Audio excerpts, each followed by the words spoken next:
अस्सलाम वालेकुम to my all dear students and subscribers. जी कैसे हैं आप? उम्मीद करते हैं कि आप ठीक ठाक होंगे और बिल्कुल फिट फाट होंगे। जैसा कि first year mathematics chapter number 6 की लेक्चर सीरीज हमारी कंटिन्यू है। आज के एक और लेक्चर में आपको वेलकम करते हैं।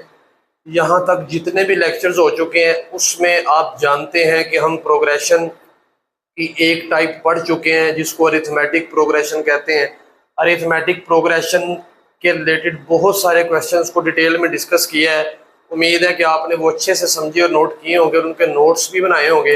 अगर आपने वो लेक्चर नहीं सुने तो काइंडली पहले जाके वो वाले लेक्चर सुने, फिर इस लेक्चर पे आए। ये लेक्चर आपको बहुत अच्छे से समझ आने वाला है।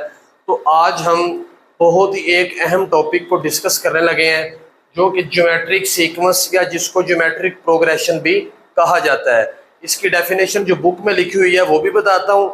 ये एक डेफिनेशन मैंने यहाँ पे लिखी हुई है, यहाँ से आपके एक दो एमसीक्यूज भी क्लियर होंगे, ये भी समझ लें। अच्छा, इससे पहले अरिथमेटिक प्रोग्रेशन क्या होता है? नेक्स्ट टर्म से प्रीवियस टर्म को माइनस किया जाए, आंसर सेम आता जाए, जिसको आप कॉमन डिफरेंस बोलते थे। उसकी nth टर्म का फार्मूला क्या था? a1 plus n minus 1 into D. शाबाश। अब यहाँ पे हमारे पास है ज्योमेट्रिक सीक्वेंस। ज्योमेट्रिक सीक्वेंस किसे कहते हैं? अ सीक्वेंस, कोई भी sequence is called geometric sequence. वो ज्योमेट्रिक सीक्वेंस होगी कब? इफ अगर ये ए एन नेक्स्ट टर्म से A N minus 1 previous term को डिवाइड किया जाए is same for all N belongs to natural number. मतलब एन की जगह पे 1 पुट करें, 2 पुट करें, 3 पुट करें तो हमारे पास आंसर सेम आता जाए, लेकिन 1 पुट नहीं करना। 1 पुट नहीं करना। 1 पुट क्यों नहीं करना, इसकी जरा रीजन सुने। अब देखिए, अगर मैं आपसे ये कहता हूं कि 4 पे 2 को डिवाइड करें, 4 पे चले पहले 2 पे 0, 2 पे 0, 4 पे 2, 8 पे 4, आगे नहीं लिख रहा। इसका आंसर तो 2 आता है, इसका भी 2 आता है। इसका आंसर क्या है? कुछ भी नहीं। नीचे 0 आ जाए तो वो अनडिफाइन हो जाता है, जिसको इन्फिनिटी बोलते हैं। तो ये इक्वल ही नहीं है। अगर ये इक्वल नहीं है तो ये ज्योमेट्रिक प्रोग्रेशन नहीं है। अब इसको ज्योमेट्रिक प्रोग्रेशन कैसे बनाएंगे? अब फिर बच्चे यहाँ पे आके गलती कर जाते हैं कि इसको ज्योमेट्रिक प्रोग्रेशन कह देते हैं। ये ज्योमेट्रिक प्रोग्रेशन नहीं है। क्यों? अगर आप n की जगह पे 1 पुट करें तो ये देखें जरा, ऊपर क्या आएगा? a1। जब आप नीचे n की जगह पे 1 पुट करेंगे, a डायरेक्ट लिख रहा हूं, 1 माइनस 1 0, 1 माइनस क्या 1 माइनस 1 क्या हो जाएगा? 0। तो नीचे वाली जो टर्म है वो a नॉट आ चुकी है। इसका मतलब क्या है कि नीचे 0 नहीं आना चाहिए। नीचे 0, तो ये डेफिनेशन इनकम्प्लीट है। कंप्लीट कब होगी? जब हम ये लिखेंगे कि an minus 1 not equal to 0, कि नीचे 0 नहीं होना चाहिए। अगर नीचे 0 आ गया तो वो तो अनडिफाइन हो जाएगा। तो इसका मतलब यह कोई भी सीक्वेंस ज्योमेट्रिक सीक्वेंस होती है कब? जब नेक्स्ट टर्म से प्रीवियस टर्म को डिवाइड किया जाए, आंसर सेम आता जाए, लेकिन डिवाइड में मतलब नीचे 0 नहीं आना चाहिए denominator. an minus 1 is not equal to 0 और 1 से बड़े नंबर पुट करने हैं, नेचुरल नंबर मतलब 2 से शुरू करने हैं। तो फिर वो क्या होगी जी? Geometric sequence. अब मैं यहाँ पे 2 एग्जांपल लिख रहा हूं। एक बार लिख रहा हूं 2 4 6 8 अप टू 4 8 16 32 अप टू 4। अब ये वाली मैंने 2 एग्जांपल यहाँ पे आपके सामने लिखी हैं।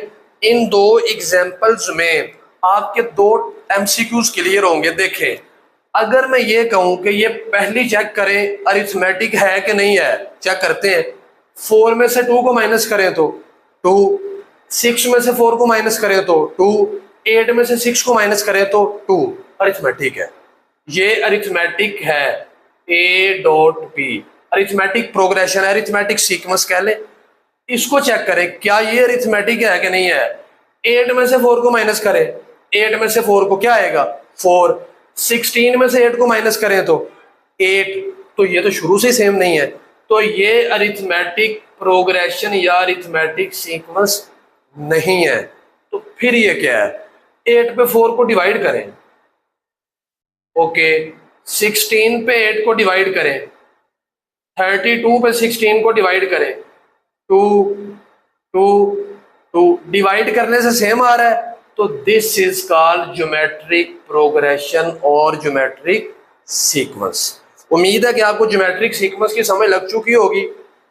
एक और बात, बुक के अकॉर्डिंग 4 के बाद जो नेक्स्ट टर्म आ रही है वो मल्टीप्लाई करके आ रही है 2 को, फिर नेक्स्ट 2 मल्टीप्लाई करके, फिर नेक्स्ट। अगर किसी भी सीक्वेंस की नेक्स्ट वाली टर्म किसी नंबर को मल्टीप्लाई करने से आ रही हो, किसी सेम नंबर को मल्टीप्लाई करने से आ रही हो, तो वो हमारे पास सीक्वेंस ज्योमेट्रिक सीक्वेंस होगी। तो ज्योमेट्रिक सीक्वेंस यहां तक अगर आपको समझ लग गई है तो मैं आपको फार्मूला बताने लगा हूं। ए एन, इसकी nth टर्म का फार्मूला क्या होता है, A1 R पावर। तो डियर स्टूडेंट्स, an का मतलब nth टर्म, A1 का मतलब फर्स्ट टर्म, R का मतलब यहां पे होगा कॉमन रेशो, कॉमन रेशो। जैसे अरिथमेटिक प्रोग्रेशन में D का मतलब कॉमन डिफरेंस होता था, इधर R का मतलब कॉमन रेशो। अब यहीं से ये आपको एक फार्मूला बताने लगा हूं। nth टर्म जो है, nth टर्म का फार्मूला क्या है, an is equal to A1 R power n minus 1। मैं कहता हूं n is equal to 1 put नहीं करना, 2 पुट करना है, 2, क्योंकि n 1 से बड़ा। A2 1 पुट करेंगे तो A1 is equal to A1 नहीं आएगा, A1 R पावर 2 माइनस 1, तो A2 का आंसर क्या आएगा, A1 R। देखें इधर A2 है, उधर R की पावर कितनी है, 1। अरिथमेटिक प्रोग्रेशन में अगर आपने A10 फाइंड करना हो, A10 अरिथमेटिक की बात कर रहा हूं, अरिथमेटिक प्रोग्रेशन में अगर आपने A10 फाइंड करना हो तो उसका फार्मूला होता था A1 प्लस 9D। फार्मूले डियर स्टूडेंट्स आपको याद होने चाहिए, A1 plus 9D।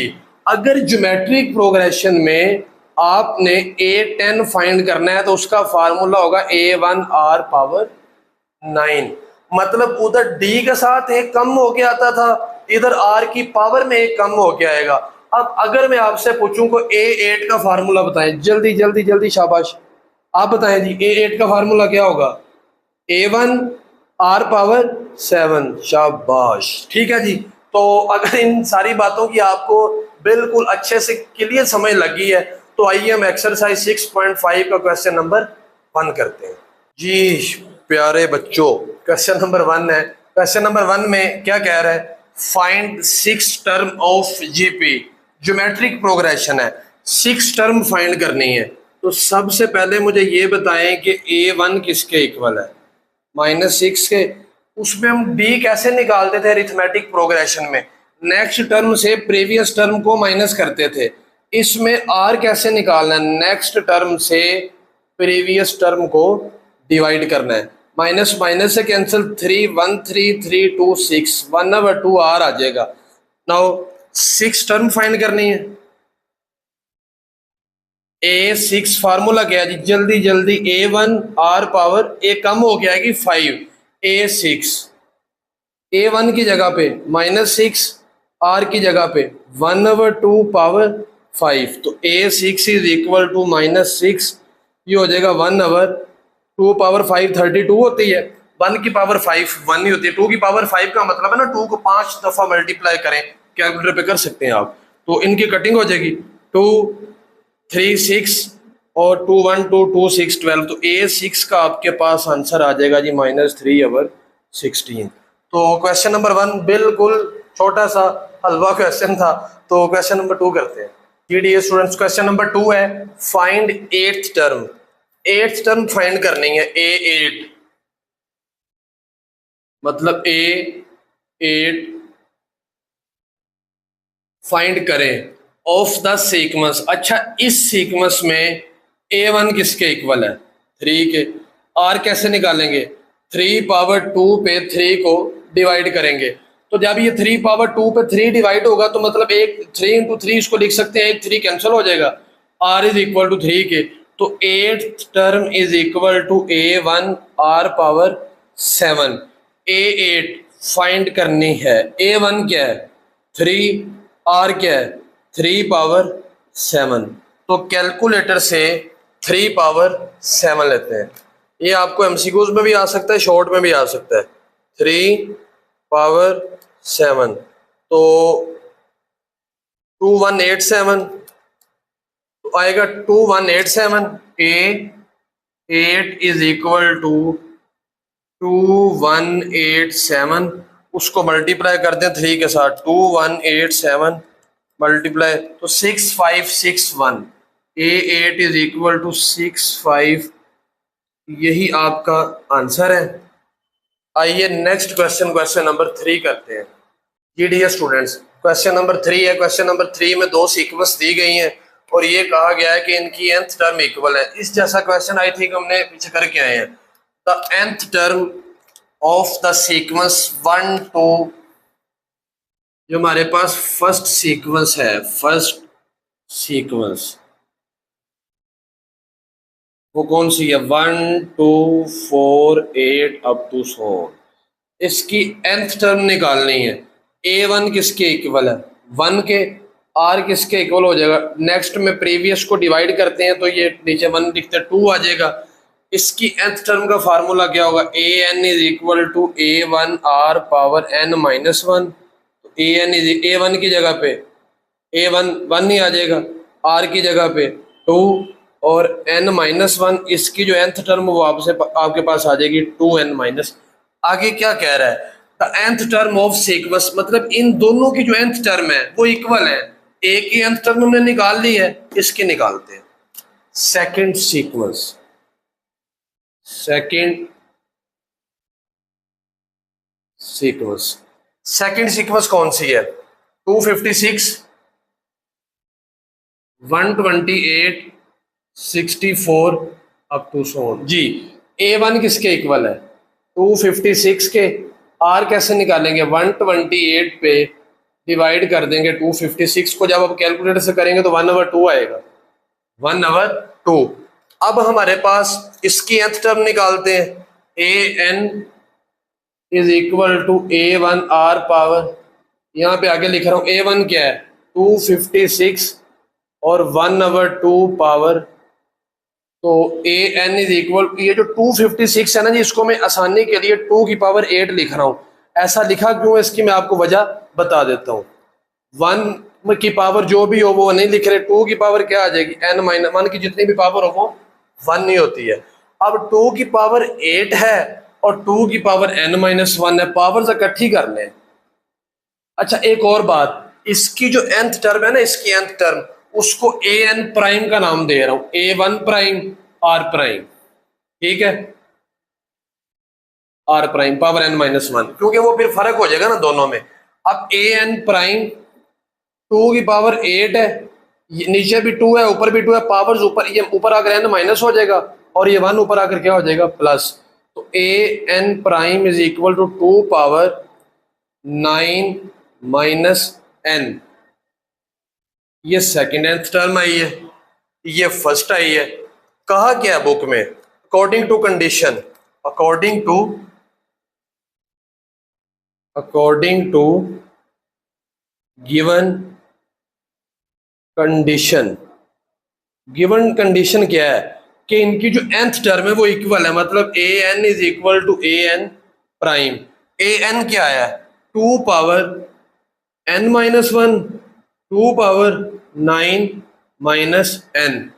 Base same है तो power n minus 1 is equal to 9 minus n equal हो जाएगा। n एक तरफ बाकी एक तरफ, ये माइनस n इधर आकर क्या हो जाएगा? यहाँ पे कर देता हूँ n प्लस n और ये 1 उधर जाकर प्लस हो जाएगा, 9 प्लस 1 तो 2n इज इक्वल टू 10, 2 उधर जाकर डिवाइड हो जाएगा, n इज इक्वल टू 5। तो लीजिए डियर स्टूडेंट्स, ये आपका आंसर है। आज के लेक्चर का लास्ट क्वेश्चन, क्वेश्चन नंबर 4 करते हैं। जी डियर स्टूडेंट्स, क्वेश्चन नंबर 4 के पहले पार्ट में ये कह रहा है कि फर्स्ट 5 टर्म्स फाइंड करें। फर्स्ट A1 भी दिया गया है, R भी दिया गया है, मौजें लग गई हैं, सारा कुछ दिया गया है, निकालना कुछ भी नहीं पड़ेगा। तो A1 तो हमें पहले से दिया गया है, A2 निकालते हैं। A2 का फार्मूला क्या होगा? A2 is equal to A1 R। तो A2 is equal to A1 क्या है? 243 और R क्या है? 1 आवर। तो 243 को जब आप 3 पे डिवाइड करेंगे तो आपके पास आएगा जी 81। कैलकुलेटर से डिवाइड करके देख लें, A2 आ चुका है, A3 निकालते हैं। क्या फार्मूला होगा, A1 are square. A3 A1 क्या है, A1 243, R क्या है, R 1/3 square. A3 is equal to 243 1/9। 243 को जब आप कैलकुलेटर पे डिवाइड करेंगे 9 पे तो आपके पास A3 आ जाएगा 27। A3 भी आ चुका है, A4 निकालते हैं। A4 is equal to A1 R power 3। A4 A1 क्या है 243, R क्या है 1/3, पावर कितनी है जी 3। तो A4 इज इक्वल टू 243 1/27। जब इसको डिवाइड करोगे आप कैलकुलेटर पे तो आपके पास आंसर आ जाएगा जी 9। A4 भी आ चुका है। लास्ट A5, तो A5 is equal to A1 R power 4। A1 क्या है 243, R क्या है 1/3, पावर कितनी है 4। 3 पावर 4 जब आप कैलकुलेटर से लेंगे तो 81 आएगा। A5 243 इंटू 1/81, तो A5 इज इक्वल टू 243 को 81 पे डिवाइड करें, आपके पास आ जाएगा 3। तो लीजिए डियर स्टूडेंट्स, आपके पास जो 5 आंसर आए हैं, पहले तो आपके पास दिया गया था 243, उसके बाद 81, 27, 9 एंड 3 आर रिक्वायर्ड टर्म्स।